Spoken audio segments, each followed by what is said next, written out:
Bonjour à tous, et bien, bienvenue dans cette nouvelle vidéo. Cette fois-ci, on va s'intéresser aux ouvertures sud de la Russie et on va présenter la Jaggernaut, c'est-à-dire l'alliance russo-turque. On est donc avec Brieux, qui est spécialiste du Blitz, que vous connaissez bien sur différentes plateformes sous le nom de Gros Chat. Et donc, Brieux, à toi de nous expliquer comment le russe et le turc peuvent travailler ensemble efficacement. Salut Olivier, bonjour à tous. Donc, effectivement, on va parler cette fois-ci dans cette vidéo des ouvertures sud de la Russie. Donc, assez classiquement, une alliance du coup, avec la Turquie. Donc, c'est un des alliés assez potentiels de la Russie et sûrement le plus fort, en tout cas, quand l'Autrichien et l'Italien s'allient de leur côté. Toujours, toujours bien ça qu'il faut regarder, c'est que c'est une alliance qui est pertinente pour contrer une Lépante ou en tout cas une alliance italienne et autrichienne ensemble. Donc, l'ouverture est assez classique. En fait, consiste à envoyer trois unités au sud. Donc, Moscou qui rentre en Ukraine tout de suite. Varsovie qui vient tenter la Galicie, même si en règle générale, l'Autrichien va le bouncer. Si jamais ça passe, c'est du caviar pour le russe. Et puis après, la question, c'est qu'est-ce qu'on fait de cette flotte-là? La flotte de Sébastopol, il y a plusieurs options tactiques possibles. Euh, Certains rentrent en Roumanie avec. Alors, moi, j'aime pas du tout, pour la raison assez simple, c'est qu'une flotte russe en Roumanie, c'est très anti-turc. C'est-à-dire qu'en fait, ça va nous bloquer le passage d'une armée et donc la possibilité de taper la Budapest et même de forcer la Galicie. Et forcément, c'est une flotte qui va être orientée que vers la Turquie. La flotte à Sébastopol est orientée vers la Turquie dans tous les cas, mais en Roumanie, c'est plutôt un signal pro-autrichien et anti-turc. Donc, le plus simple, c'est la mer Noire. On a aussi l'option d'aller en Arménie au début. Si le Turc ouvre lui aussi en anti-lépente, donc en coulissant la flotte d'Ankara à Constantinople, ça peut venir bouncer l'armée de Smyrne en Arménie. Et donc, comme ça, si on bounce ici, on n'a aucune pression, ni russe sur le Turc, ni turc sur le russe. Donc, c'est plutôt un bon départ pour une alliance. Le passage en mer Noire, c'est plus fort si jamais le Turc entame en hérisson et donc ouvre en mer Noire lui aussi. Comme ça, on se retrouve avec juste une armée en Arménie qui ne nous gêne pas tant que ça. On peut quand même partir sur une alliance par la suite.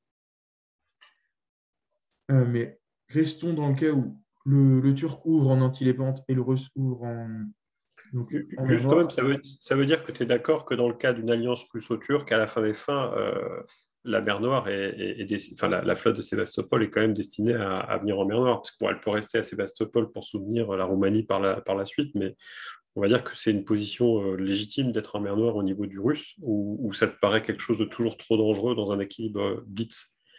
Alors, c'est dangereux dans un équilibre blitz. Donc, en règle générale, et c'est le rôle aussi dans cette ouverture turque de l'armée en Smyrne qui vient en Arménie, c'est de forcer le Russe à remettre sa flotte à Sébastopol. Euh, Et de Au la moins, garder à Sébastopol par la ouais, suite. la garder à Sébastopol, au moins en début de partie. Elle pourra revenir en mer Noire, notamment si le Turc est sous pression au sud et qu'il y en a besoin pour soutenir Constantinople, par exemple, pour reprendre la Bulgarie. Ça peut être un bon moment pour le Turc et pour le Russe, du coup. Surtout que ça offre aussi aux Russes la possibilité de faire des stabs par la suite. C'est-à-dire qu'un petit mouvement en Ankara est toujours rigolo avec la Russie et puis partir finalement sur la Turquie à un moment donné, c'est une option qu'il faut bien se garder dans un coin de la tête aussi. Donc plutôt une mer Noire démilitarisée en règle générale. Mais pour le Russe, ça peut être intéressant de faire une alliance avec une flotte en mer Noire. C'est toujours un bonus pour le Russe. C'est le Turc qui risque de pas trop apprécier. Mais si ça ne dérange pas plus le Turc que ça et qu'il ne fait pas de signaux anti-russes pour nous faire remonter la flotte, on peut la garder là tant qu'on veut. Euh, donc on imagine dans ce scénario-là une ouverture assez classique en les portes hongroises comme on l'avait dans une précédente vidéo. Donc je ne redétaille pas les coups autrichiens et italiens dans ce scénario-là. On arriverait du coup à l'automne dans une position à peu près comme celle-ci. Donc, une ligne Varsovie-Ukraine et mer Noire pour le russe, un Turc qui est sorti en Bulgarie. Et donc là, on peut voir du coup que l'armée d'Arménie va avoir tendance à couvrir Ankara. Elle pourrait taper Sébastopol aussi, mais c'est une déclaration de guerre. Et à l'inverse, la flotte russe va avoir tendance à couvrir Sébastopol. Elle pourrait taper Ankara, mais ce serait aussi une déclaration de guerre dans l'autre sens. Donc, pour amener une bonne alliance, le plus simple est que chacun retourne dans son camp. Et comme ça, on met un statu quo sur la mer Noire qu'on va démilitariser pour l'instant. Le petit risque pour la Russie à faire ça, c'est qu'il peut avoir une petite blague de l'Autrichien d'aller venir bouncer la Roumanie. Et donc là, deux options pour le Turc. soit il vient soutenir Ukraine-Roumanie pour forcer son allié russe à faire plus 1 en prenant la Roumanie, soit il vient taper la Grèce pour empêcher le plus 1 autrichien. Donc, coup tactique assez risqué de la part de l'Autrichien qui, dans la majorité des cas, va quand même se contenter de soutenir Albanie-Grèce. Et donc la Roumanie peut rentrer facilement avec une seule unité. À bien surveiller tout de même, il y a quand même l'option pour le Turc de nous déclarer vraiment la guerre en allant bouncer la Roumanie et tenter Sébastopol par ailleurs. Ce qui peut Est-ce qu'on nous peut faire... imaginer cette déclaration de guerre alors qu'en face, il y a une Lepente? Est-ce que ça serait un signal donné à l'Italien pour encourager le stade? Est-ce que ça se fait, quoi, en gros? Ça peut se faire, tout dépend de l'Italien et de l'Autrichien. En règle générale, dans la majorité des cas, c'est quand même l'Italien qui va en profiter en rentrant en Turquie et après en stabant. C'est-à-dire que si on a un Turc qui part au nord et un Russe qui part contre le Turc, on a tout intérêt en tant qu'Italien à tuer d'abord le Turc et après à se retourner contre l'Autrichien le jour où le Turc est mort, parce que ce sera notre dernier voisin.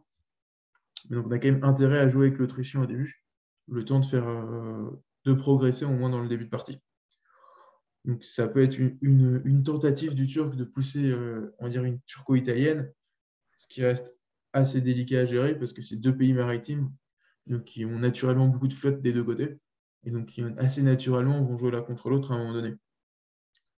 En tout cas, qui sont vulnérables l'un contre l'autre. Donc revenons au cas plus générique, donc, où par exemple Bulgarie va soutenir Ukraine-Roumanie, par exemple. On va se retrouver donc, dans une situation qu'on a déjà vue dans la Lépante hongroise à la fin de la première année, donc avec une armée russe en Roumanie, une armée turque à Bulgarie, donc deux flottes turques qui vont affronter deux flottes austro-italiennes autour de la mer Égée, et du coup l'armée de Varsovie qui va faire aussi un 2 contre 2 autour de la Galicie, avec l'armée de Serbie et de Bulgarie qui vont être là un peu pour jouer les troubles faites. Alors, on a quand même pas mal de guesses et de situations tactiques dans ce genre d'ouverture-là, donc c'est bien d'y réfléchir un petit peu en amont. On a déjà, faut imaginer qu'en face, il y a un problème de coordination entre les deux, c'est-à-dire qu'ils sont obligés d'anticiper à l'avance ce que va faire l'autre. Notamment l'italien, qui c'est surtout lui qui va soutenir l'autrichien, donc notamment en faisant Budapest soutient Vienne-Galicie par exemple, ou Budapest soutient Serbie-Roumanie. Il a les deux options, c'est à lui de choisir. Imaginons qu'il soutienne Vienne-Galicie, on va avoir un guess sur la Galicie. Donc, pourquoi un guess? C'est que Serbie peut taper Roumanie. Donc, dans ce cas-là, si on veut défendre la Galicie, il faut qu'on défende avec Roumanie-Galicie soutenue par Varsovie. Et dans ce cas uniquement, on va pouvoir bouncer en Galicie et tenir notre position. C'est très important de tenir la position le premier coup, parce que c'est le temps que l'armée de Moscou va pouvoir intervenir en Ukraine. Parce que notre mobilisation sera obligatoirement une armée de Moscou, vu qu'on n'a pas d'autres centres disponibles. Donc le temps que ça descende en Ukraine, on a un coup qui est assez craignos pour la Russie, où il faut éviter de se faire enfoncer la Galicie ou la Roumanie. Donc c'est une des options tactiques. Par contre, si à l'inverse, l'Italien a soutenu Serbie-Roumanie, et ben dans ce cas-là, on perd la Roumanie dès le début, et c'est compliqué par la suite. Donc il y a ce premier guess autour de la Galicie. Il va y avoir un guess entre l'Autrichien, l'Italien et le Turc sur la mer Égée. Et l'endroit où la Turquie et la Russie peuvent avancer, c'est vraiment sur la Serbie.